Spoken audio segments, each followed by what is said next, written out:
রংপুরে পুলিশের বাধা উপেক্ষা করে বাম জোটের বিক্ষোভ। জানাবো যুক্তরাষ্ট্রের নতুন চাপ। জানাবো নির্ভর সরকার হঠাৎ আজিজ বেনজিরকে নিয়ে বেকায়দায়। এবং সর্বশেষ জানাবো সোনারগাঁয়ে 2 বাড়িতে ডাকাতি, স্বর্ণালংকার সহ 10 লাখ টাকার মাল লুট। এতক্ষণ শুনছিলেন সংবাদ শিরোনাম, এবার বিস্তারিত। তবে তার আগে অনুরোধ থাকবে আমাদের চ্যানেলটি সাবস্ক্রাইব করে বেল আইকনটি ক্লিক করুন। রংপুরে পুলিশের বাধা উপেক্ষা করে বাম জোটের বিক্ষোভ। রংপুরে পুলিশের বাধা উপেক্ষা করে বাম জোটের বিক্ষোভ। রংপুরে পুলিশের বাধা উপেক্ষা করে বৈষম্যমূলক বাজেট প্রত্যাখ্যান করে বিক্ষোভ মিছিল ও সমাবেশ করেছে বাম গণতান্ত্রিক জোট। সমাবেশের নেতারা বলেন, এই বাজেট গরিবকে মারার বাজেট, এই বাজেট ধনী লুটপাটকারীদের আরও ধনী বানানোর বাজেট। বাজেটে সরকার সামাজিক সুরক্ষা খাতে পর্যন্ত বরাদ্দ দেয়নি, তাই এই বাজেট প্রত্যাখ্যান করা হয়েছে। নেতারা আরও জানান, বাজেট প্রত্যাখ্যান করে শান্তিপূর্ণ কর্মসূচি পালনকালে এসআই মজনু অসৌজন্যমূলক আচরণ করেছে, সমাবেশে বাধা দেওয়ার চেষ্টা করেছেন। এই ঘটনায় তীব্র নিন্দা জানান নেতারা। যুক্তরাষ্ট্রের নতুন চাপ। সাবেক সেনাপ্রধান আজিজ আহমেদের উপর মার্কিন নিষেধাজ্ঞার পর নতুন করে বিভিন্ন মহলে আলোচনা এবং গুঞ্জন চলছে। মার্কিন যুক্তরাষ্ট্র সরকারের উপর নতুন করে চাপ দেবে এমন কথাবার্তা সামাজিক যোগাযোগ মাধ্যমে দেখা যাচ্ছে। অনেক বুদ্ধিজীবী যারা ভিসা নীতির প্রশ্নে সরব হয়েছিলেন, মার্কিন যুক্তরাষ্ট্র কি করবে তার ফিরিস্তি প্রকাশ করেছিলেন, তারা এখন নতুন করে আবার মুখ খুলেছেন। বিভিন্ন বিষয় নিয়ে তারা নানা রকম বক্তব্য দিচ্ছেন। সামনের দিনগুলোতে মার্কিন যুক্তরাষ্ট্র আরও অনেকের উপর নিষেধাজ্ঞা দিতে পারে, আরও বড় ধরনের আঘাত আসতে পারে বাংলাদেশের উপর, এমন সব বক্তব্য ইদানিং লক্ষ্য করা যাচ্ছে। এর মধ্যেই বাংলাদেশ মার্কিন যুক্তরাষ্ট্রের বোয়িং না কিনে ফ্রান্স থেকে এয়ারবাস কেনার সিদ্ধান্ত গ্রহণ করেছে। সবকিছু মিলে প্রশ্ন উঠেছে, মার্কিন যুক্তরাষ্ট্র কি সরকারকে নতুনভাবে চাপ দিচ্ছে? আর এই জন্যই কি আজিজ আহমেদের উপর ভিসা নিষেধাজ্ঞা দেওয়া হলো? সামনে কি আরও কারো উপর এই ধরনের নিষেধাজ্ঞা মার্কিন যুক্তরাষ্ট্র দিতে পারে? কূটনীতিক দায়িত্বশীল সূত্র বলছে, বিষয়টি তেমন নয়। মার্কিন যুক্তরাষ্ট্র বাংলাদেশের ব্যাপারে এখনই কোনো কঠোর অবস্থানে যাচ্ছে না।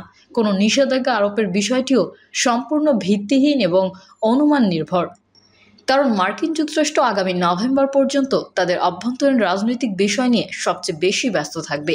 আগামী নভেম্বরে মার্কিন যুক্তরাষ্ট্রের নির্বাচন হচ্ছে জটিল এক পরিস্থিতির মধ্য দিয়ে।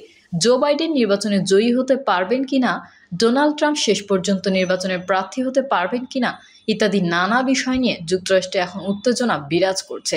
যুক্তরাষ্ট্রের গণতন্ত্র সংকটের মুখে এমন কথা বলা হচ্ছে জোরে সোরে।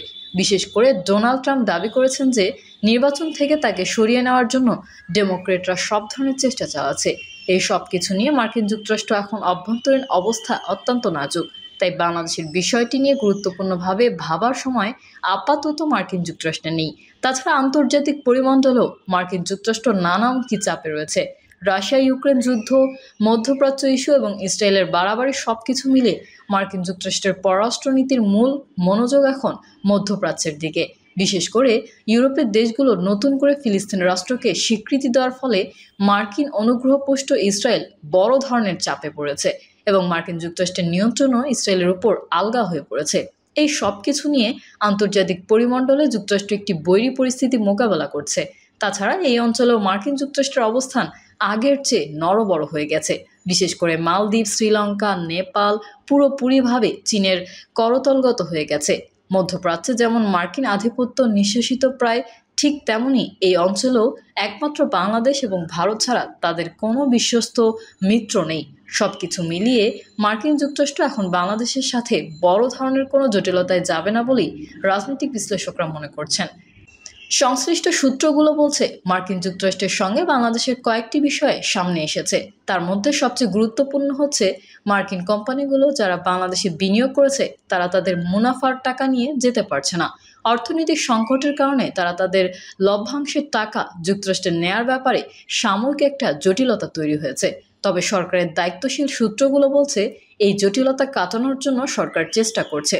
দ্বিতীয়ত, গভীর সমুদ্রের তেল গ্যাস অনুসন্ধানের বিষয়ে মার্কিন যুক্তরাষ্ট্রের ব্যাপক আগ্রহ রয়েছে এবং সেই আগ্রহের কারণে তারা বাংলাদেশের সঙ্গে এখনই কোনো রকম বিরূপ সম্পর্কে যেতে চায় না। তৃতীয়ত, ডক্টর ইউনূস সহ সুশাসন সংক্রান্ত কিছু ইস্যুতে তারা বাংলাদেশের ওপর নজর রাখছে।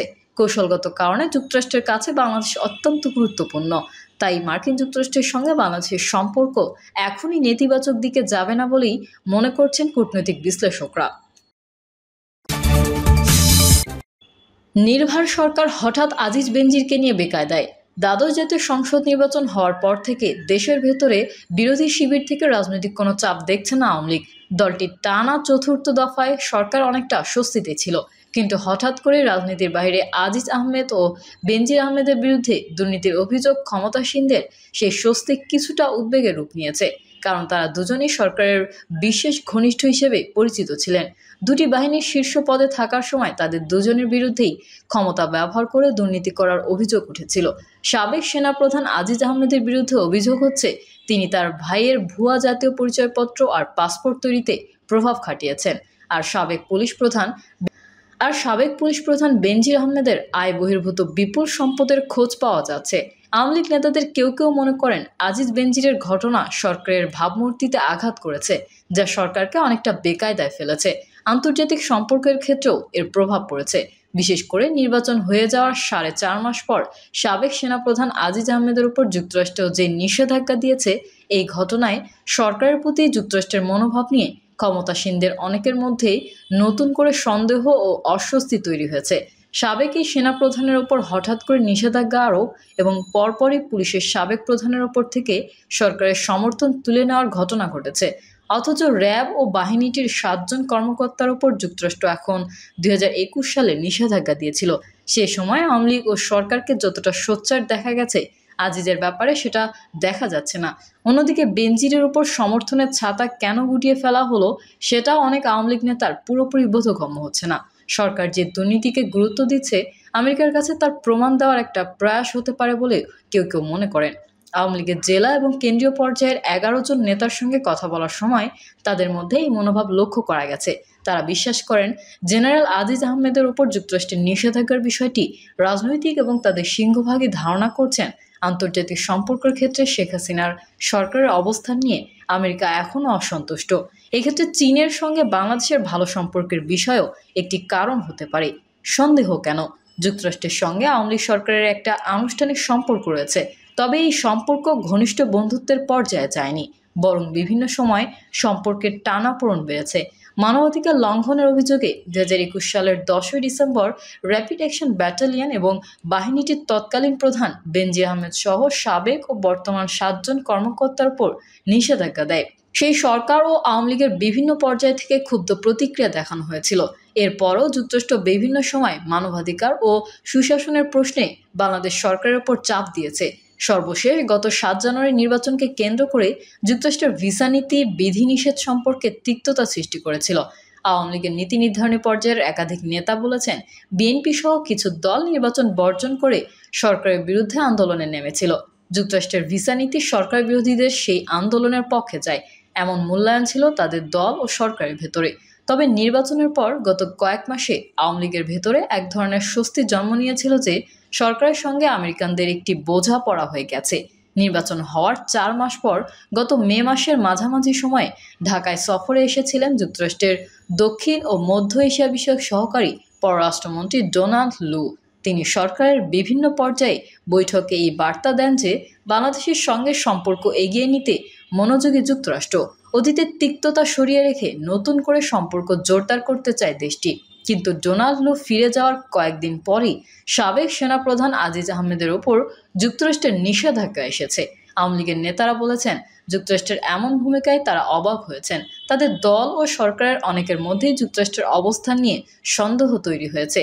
সেই জন্য এই বিষয়টিকে সরকার ও আওয়ামী লীগের পক্ষ থেকে রাজনৈতিক বলে একজন মন্ত্রী জানিয়েছেন, সরকারকে এক ধরনের চাপে রাখার অবস্থানের পরিবর্তন করেনি যুক্তরাষ্ট্র। এই আলোচনাও রয়েছে তাদের মধ্যে। সরকারের ইঙ্গিতেই বেনজির ইস্যু, দুর্নীতির অভিযোগে আজিজ আহমেদের নিষেধাজ্ঞা নিয়ে দেশ জুড়ে আলোচনার মধ্যেই সাবেক পুলিশ প্রধান বেনজির আহমেদের বিষয় সামনে এসেছে। তবে তার বিরুদ্ধে সরকার আগে কোনো ব্যবস্থা নেয়নি, এখন সক্রিয়ভাবে ব্যবস্থা নেওয়া হচ্ছে। আওয়ামী লীগের নীতি নির্ধারণী পর্যায়ের একজন নেতার নাম প্রকাশ না করার শর্তে প্রথম আলোকে বলেন, আজিজ আহমেদের উপর নিষেধাজ্ঞার পর সরকার এমন একটা আশঙ্কা তৈরি হয় ক্ষমতাসীনদের অনেকের মধ্যে। এছাড়া ডোনাল্ড লু ঢাকা সফরের সময় দুর্নীতি দমনের বিষয়কে অগ্রাধিকার দিয়ে বাংলাদেশ সরকারের সঙ্গে কাজ করার কথা বলেছেন। আওয়ামী লীগ নেতারা মনে করেন যুক্তরাষ্ট্র বাংলাদেশ সরকারের সঙ্গে কাজের সম্পর্ক আরও বাড়াতে চায়। এই প্রেক্ষাপটে বেনজির আহমেদের বিরুদ্ধে দুর্নীতির অভিযোগের ব্যাপারে ব্যবস্থা নেওয়ার বিষয়টি এসেছে। এছাড়া সামগ্রিকভাবে দুর্নীতির বিরুদ্ধে সরকারের দিক থেকে কঠোর কিছু পদক্ষেপ দেখানোর উদ্যোগ নেওয়া হবে। এর পেছনে যুক্তরাষ্ট্রকে সন্তুষ্ট করার বিষয় রয়েছে বলে আওয়ামী লীগের নীতি নির্ধারণী পর্যায়ের ওই নেতা জানান। প্রিয় দর্শক, এই ছিল এখনকার সর্বশেষ সংবাদ। আপডেট সংবাদ পেতে চ্যানেলটি সাবস্ক্রাইব করে বেল আইকনটি ক্লিক করুন। কমেন্টে আপনার মতামত জানিয়ে আমাদের সাথেই থাকুন। ধন্যবাদ সবাইকে। আল্লাহ হাফেজ।